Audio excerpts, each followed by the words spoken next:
జంతు కొవ్వు రసాయనాలతో తిరుమల లడ్డూ ప్రసాదం తయారు చేసి వైసీపీ మహా అపరాధం చేసిందని రాజధాని నియోజకవర్గ జనసేన ఇన్ఛార్జ్ సురేష్ బాబు ఆరోపించారు. ఈ మేరకు బుధవారం రాజ్యంలోని జనసేన కార్యాలయంలో మీడియా సమావేశం నిర్వహించారు. నమస్కారాలు తెలియజేస్తున్నాను. ముఖ్యంగా ఈ రోజు మా పార్టీ ఆదేశాల ప్రకారము ఈ ప్రెస్ మీట్ అన్నది పెట్టడం జరిగింది.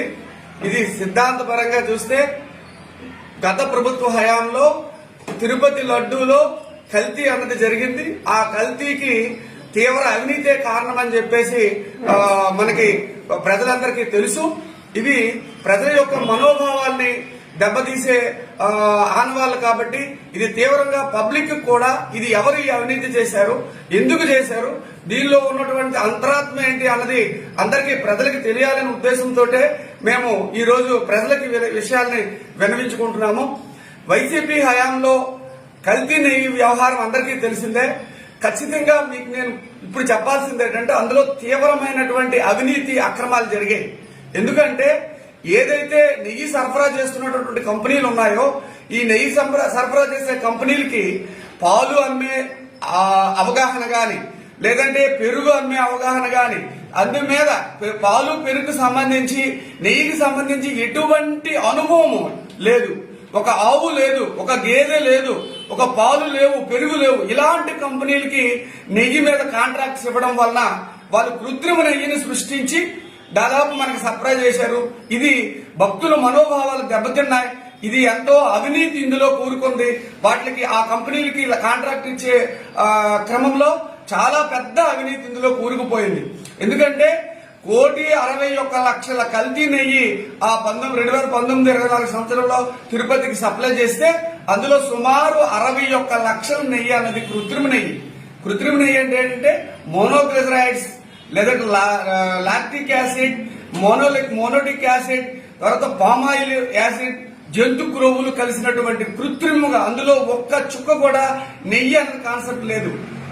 అంతా కూడా కృత్రిమ నెయ్యిని సృష్టించి మొత్తము ఈ భక్తులకి అవినీతి కోపంలో కూరుకుపోయి ఇప్పుడు పవన్ కళ్యాణ్ గారు అదే విషయాన్ని స్టాండ్ తీసుకొని మాట్లాడుతూ ఉంటే పవన్ కళ్యాణ్ గారిని విమర్శించడం జరుగుతోంది వైసీపీ ప్రభుత్వం వారు. ఇప్పటికైనా వైసీపీ ప్రభుత్వం వారికి, వైసీపీ నాయకులకి నేను ఒక విన్నవించుకుంటున్నాను, ఒక కోరిక కోరుతున్నాను. ఏమిటంటే అయ్యా, మీరు భక్తుల మనోభావాల మీద దెబ్బతీసే వ్యాపారాలు చేయకండి. అవినీతి మీరు ఎక్కడైనా చేయండి, చేసుకోండి. మీరు ఈ భక్తులు ఎంతో నమ్మకంతో తిరుపతి వెళ్తే మాకు పాపాలు పోతాయి, పుణ్యాలు వస్తాయి, మాకు మంచి జరుగుతుంది అని ఆ ప్రసాదం తింటే ఎంతో ఉత్తమమైనది, ఈ ప్రసాదం తింటే మా పాపాలు నశించిపోతాయి అనే నమ్మకంతో వెళ్తుంటే ఇందులో జంతు కొవ్వులు గాని పంది కొవ్వులు గాని కలిపి మీరు వ్యాపారం చేస్తే ఇది భక్తులు రేపొద్దున్న దేవుణ్ణి ఎంతో ఇష్టంగా కొలిసే దేవుణ్ణి కూడా మీరు అనుమానించాల్సిన పరిస్థితి వస్తుంది. కాబట్టి మీరు తప్పు చేశారు. ఆ తప్పుని ఇప్పటికైనా నిజాయితీగా ఒప్పుకోండి. ఆ నిజాయితీగా ఒప్పుకుంటే మీకు దేవుడు మిమ్మల్ని కూడా క్షమిస్తాడు. మీకు కూడా మంచి జరగాలని మేము మా తరఫు నుంచి కూడా మేము దేవుడిని ప్రార్థిస్తాం. మీరు ఎలాగున్నారంటే తప్పు చేసి దొంగ అంటే ఏదో భుజాలు తడుకునేటట్టుగా మీరు ఒక విషయాన్ని మీరు ఇచ్చేసి మొన్న సకల శాఖ మంత్రి గారు సజ్జల రామకృష్ణారెడ్డి గారు చెప్పారు, పూర్వకాలం సకల శాఖ మంత్రి. ఆయన ఏమంటారంటే కొద్ది కల్తీ జరగవచ్చంట. అంత అవసరం ఉందండి? కొద్ది జరగవచ్చు అంటే మీరు జరిపారన్న కాన్సెప్ట్ ని మీరు ఒప్పుకుంటున్నారు.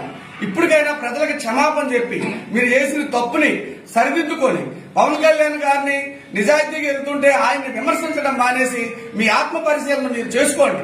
మీ ఆత్మ పరిశీలన చేసుకుంటే మీకు మళ్లీ వచ్చేటప్పటికైనా మీకు పుణ్యం కలుగుతుంది.